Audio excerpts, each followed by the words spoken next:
Bonjour, je tiens tout d'abord à vous souhaiter une belle et heureuse année 2022. Ce ne sera certainement pas facile, mais gardons la foi. C'est le moment de vous proposer à nouveau 3 livres à rééditer en ce début d'année. Parmi les 3 livres, le premier se nomme Féodalité et chevalerie de Franz Funk Brentano, publié en 1946. Brentano, spécialisé dans le Moyen-Âge, a été archiviste, historien et dramaturge français. En 1900, il devient professeur remplaçant au Collège de France. Le livre de Brentano va vous expliquer quel était le quotidien, l'environnement, la vie et les obligations d'un chevalier au Moyen-Âge.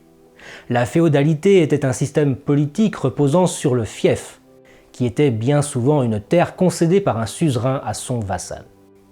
En échange, le vassal devait lui fournir foi et hommage. Le serment liait sur l'honneur le vassal au suzerain. Le vassal, dans les premiers temps de la féodalité, prêtait d'abord serment sur des reliques, puis sur l'évangile à partir du XIIe siècle. L'Église ne tardera pas à s'emparer des cérémonies pour les insérer dans les pratiques religieuses.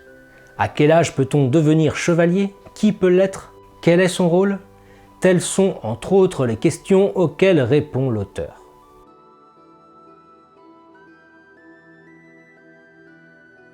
Le second choix est un livre de Edmé Vesco de Kéréven, intitulé « Les saintes patronnes de France ». Publié en 1929 à 300 exemplaires seulement, ce livre rare est un bijou tant dans le fond que dans la forme.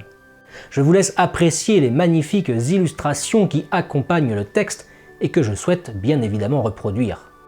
L'abbé Langlois, bibliothécaire de l'Institut catholique de Paris, en a fait la préface. Voici les vies de saintes présentes dans l'ouvrage. Autant de femmes exemplaires aux vertus indéniables dont on peut s'inspirer. Le livre reçut l'imprimatur le 7 décembre 1928.